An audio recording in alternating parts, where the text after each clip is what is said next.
Haverá luzes na Idade das Trevas? Hoje nós iremos conversar um pouco sobre o pensamento filosófico durante a Idade Média. Sejam bem-vindos à nossa aula de filosofia.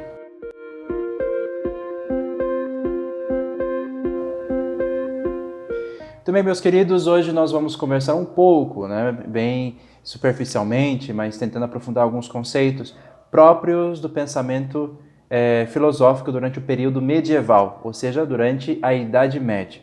Primeira coisa que nós precisamos conceituar bem é a ideia de Idade Média, uma ideia posterior. Obviamente, as pessoas que viveram nessa época, nesse momento histórico, não se entendiam como pessoas medievais, Justamente a historiografia posterior, ou seja, os historiadores um período posterior ao classificar as etapas e os tempos, a partir do seu ponto de vista, da sua perspectiva, entendeu esse momento histórico como um momento que marcado no meio entre dois eventos bastante importantes. O primeiro evento bastante importante é a queda do Império Romano no Ocidente, ou seja, a cidade de Roma e todo o Império na parte ocidental, ali na parte da Europa, caiu nas mãos dos invasores bárbaros que vieram do norte da Europa ou de outras regiões do mundo e que tomaram finalmente conta desse território.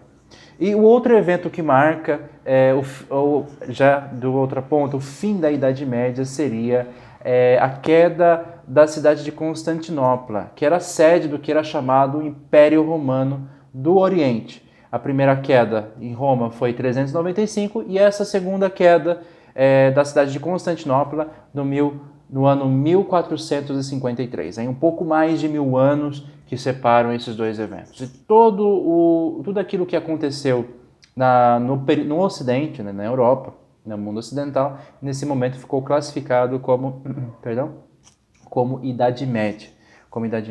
Quais são as características mais marcantes? Nós pensamos em Idade Média, nós pensamos uma série de coisas. Entre as coisas mais importantes está ali a presença do religioso no domínio, na organização da sociedade e da cultura também. A Idade Média, então, é marcada por uma cultura religiosa bastante forte. Peculiar em relação àquilo que veio antes. Antes nós tínhamos Roma e toda a sua cultura e também a Grécia, a sua cultura também, que tinha sua dimensão religiosa. No entanto, a dimensão religiosa era subordinada às questões políticas, aos interesses sociais e culturais. Agora nós temos um período em que a religião é aquela que organiza a sociedade e também dá as regras na política, na vida política e na organização dos povos. Primeiro, nós precisamos entender por que isso aconteceu. Com a invasão dos bárbaros, a religião cristã, representada ali no Ocidente pelo Patriarcado Romano, a Igreja Católica Romana, se tornou a única instituição abrangente naquele território e que de alguma forma oferecia aqueles povos todos divididos, já não se reconheciam mais como romanos, mas eram povos de etnias, origens e nacionalidades diferentes. Não vamos pensar ainda nos estados nacionais que nós temos hoje.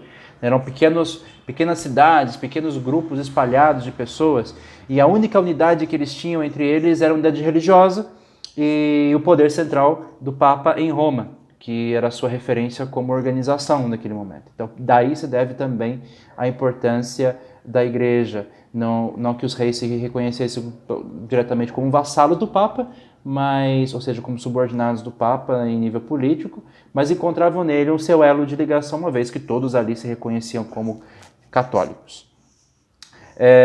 Também a igreja deu alguma unidade ou continuidade a uma cultura. É um povo de diferentes origens, muitos dos quais iletrados também, a maioria deles, pelo menos, eram iletrados. A língua de cultura, a língua franca, continuou sendo o latim, só que era falado por poucas pessoas. O povo em geral e mesmo os governantes pouco sabiam o latim. O latim era a língua dos documentos, a língua da cultura, da organização, e estava praticamente restrita aos mosteiros. Os mosteiros eram pequenas povoações de homens e mulheres religiosos, em geral fora das cidades, nos campos, onde essas pessoas se reuniam viviam para estudar, para rezar e para cultivar valores religiosos. E é nesses espaços, nos pequenos mosteiros, ficavam os monges, que copiavam e conservavam os escritos que eram produzidos naquele momento, mas principalmente aqueles que vinham do passado. Principalmente aqueles que vinham do passado do período romano, do período grego, né, as grandes obras filosóficas que sobreviveram às invasões dos povos estrangeiros em Roma, que sobreviveram à queda do Império Romano, estavam nos mosteiros conservados. Então, se você quisesse estudar, conhecer um pouco mais desse momento, sendo um ocidental, sendo alguém que mora na Europa, você precisava recorrer a um mosteiro para ter acesso à cultura.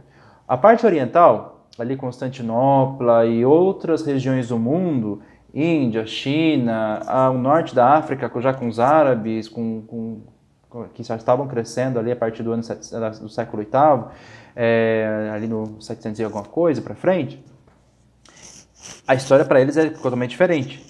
Totalmente diferente. Eles não estavam ali submetidos a essa realidade religiosa cristã católica, mosteiros, povos iletrados. Ali é completamente diferente. Ali a cultura, a ciência se desenvolvia a pleno vapor em muitas dessas regiões, e o fato delas serem tão desenvolvidas é que no período posterior à Idade Média elas vão trazer luzes, né, aos povos ocidentais e vão dar uma mudança tremenda na sua história. Mas ali, nesse período medieval, era essa situação que eles viviam. Então a igreja conservava uma unidade política abstrata, no sentido de que era uma unidade política baseada na religião, na fé, e uma unidade cultural, uma vez que eram instituições ligadas ou de propriedade da igreja que mantinham ali os conceitos, os livros, os escritos dos povos antigos. Mas a igreja não chegou assim de uma hora para outra e dominou tudo, né? Antes mesmo da queda do Império Romano, ela foi entrando e se infiltrando nas instituições do próprio Império Romano, a ponto de que no ano 381, né, poucos anos antes da queda do Império, o cristianismo tenha se tornado a religião oficial. Há uma lenda, né, que diz que o imperador Constantino, ali no começo do século IV, 300 e alguma coisa, ali perto do 312, 315, não recordo precisamente a data, ele teve uma visão de uma cruz no céu, enquanto ele estava numa guerra, e nessa cruz havia uma inscrição que dizendo que sob aquele sinal ele venceria. Então tem essa lenda de fundação da entrada do cristianismo no Império Romano, mas enfim, objetivamente o que aconteceu foi uma penetração gradativa e insistente de intelectuais e figurões, de pessoas importantes cristãs dentro da administração do Império Romano, até o ponto que influenciou a tomada de decisão, a mudança da política em relação ao cristianismo, que deixou de ser uma religião, entre outras, perseguida e tudo mais. Eu falei que ali havia intelectuais cristãos. No início da igreja, assim, havia muitos intelectuais cristãos, em geral pessoas com um cargo eclesiástico, bispos, né, pessoas que alguns deles conviveram diretamente com os apóstolos, por exemplo, e o papel fundamental desses primeiros pensadores e a principal obra que eles deixaram foi uma obra de apologia, ou seja, apologia é uma defesa. Então eles faziam uma defesa da fé cristã e dos valores cristãos, das suas crenças e da sua teologia, do seu pensamento, face a um mundo completamente diferente e muitas vezes inimigo dessa doutrina e desse pensamento. Eram os apologistas, os padres da igreja, e entre eles os padres apologistas. Esses ganharam um espaço incrível e deixaram uma obra maravilhosa também, muitas das quais chegaram até nós, entre eles Santo Irineu, que deixou uma obra justamente contra as heresias, uma obra apologética bastante importante. Dentre todos os padres da igreja, aquele que mais se destacou e que é objeto dessa aula e tem importância para nós hoje é Santo Agostinho. Santo Agostinho foi natural do norte da África, de uma cidade que era chamada de Tagaste, que está ali na Tunísia, e foi bispo de uma cidade vizinha chamada Hipona.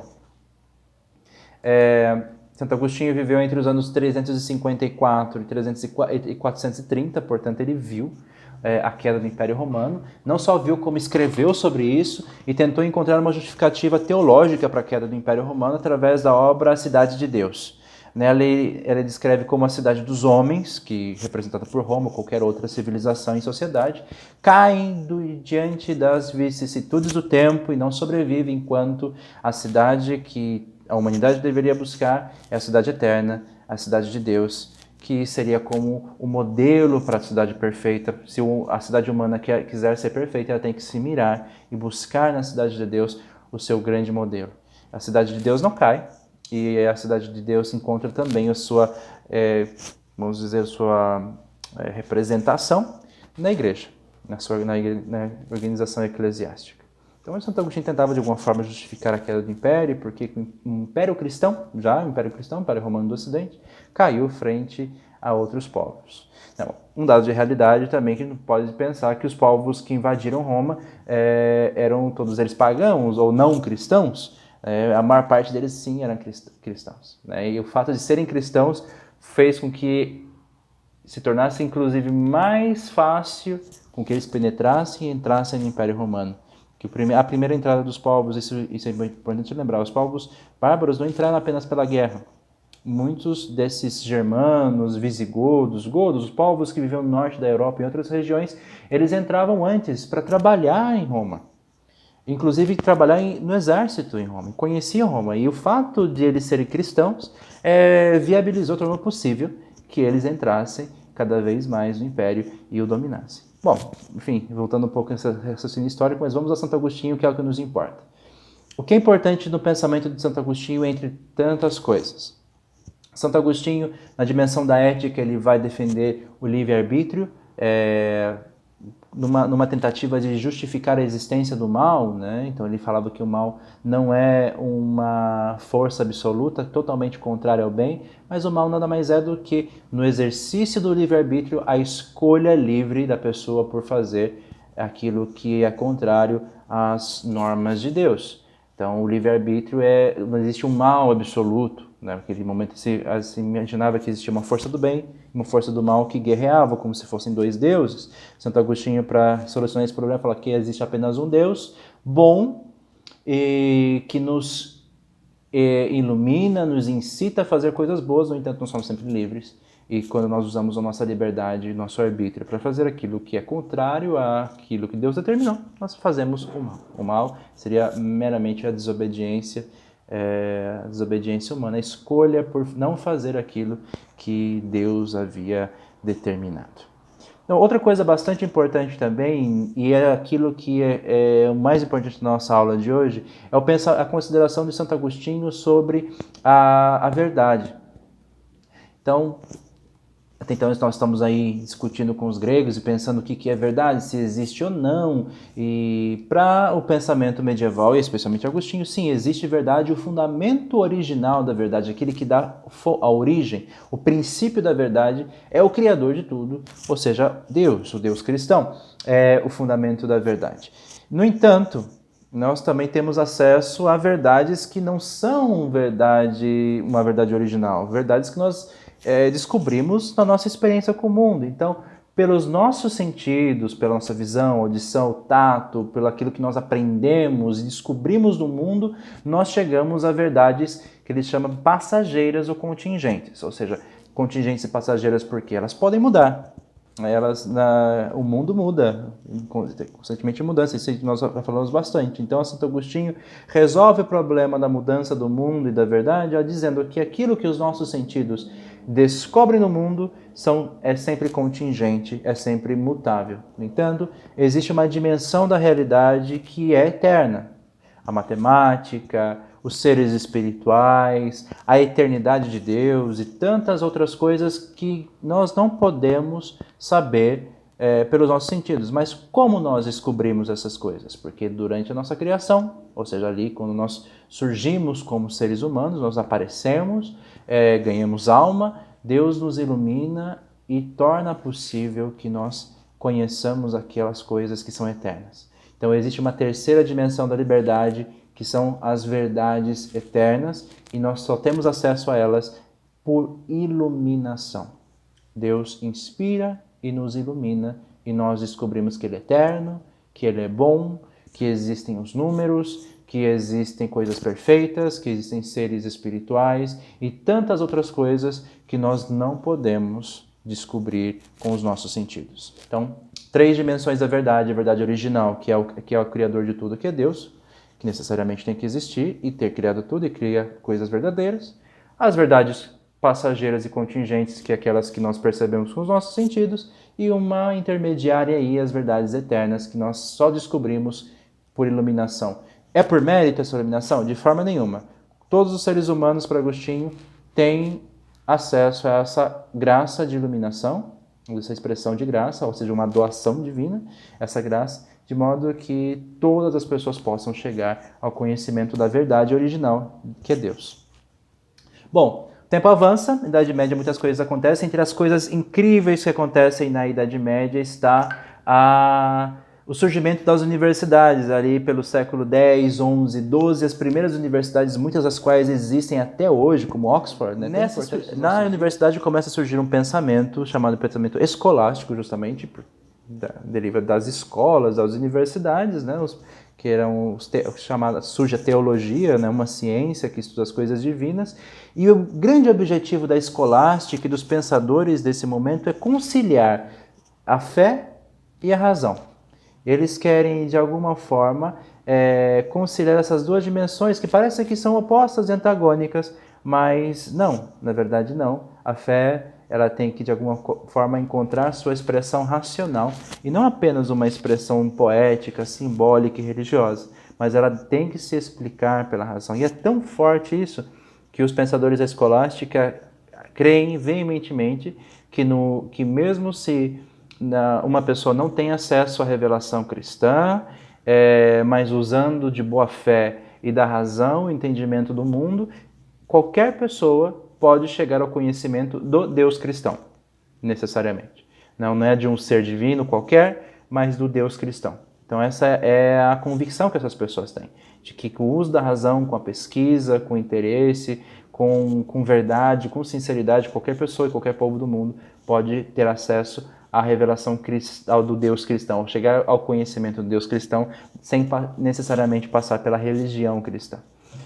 Entre as figuras de grande prestígio nesse momento está um pensador aí monumental, que deixou uma obra enorme chamada Tomás de Aquino, também é um santo, né? Santo Tomás de Aquino, cultuado pelos católicos.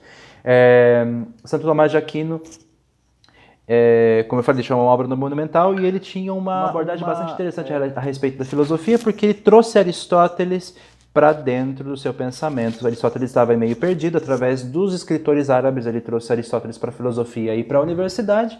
E enquanto Agostinho, como nós vimos, falava da verdade através da iluminação, Tomás de Aquino, que queria chegar à fé, queria chegar até Deus através da razão, então ele vai por um caminho racional.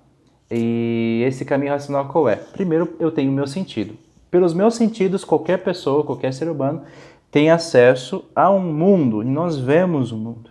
Nós vemos as coisas. Eu estou aqui diante de uma filmadora, vocês estão na frente de uma tela, e nós vemos as coisas. E essas coisas são, de alguma forma, impressas na nossa mente, na nossa memória, na nossa cabeça, a ponto que eu posso dizer uma palavra aleatória, o nome de um objeto aleatório aqui para vocês, e vocês imediatamente se conhecem esse objeto, já tiveram uma experiência sensível com esse objeto, vão ser capazes de criar uma imagem mental desse objeto, porque vocês já viram coisa parecida. Acontece que muitas vezes não coincide. Cada pessoa acaba fazendo uma ideia diferente das coisas a partir da experiência que teve.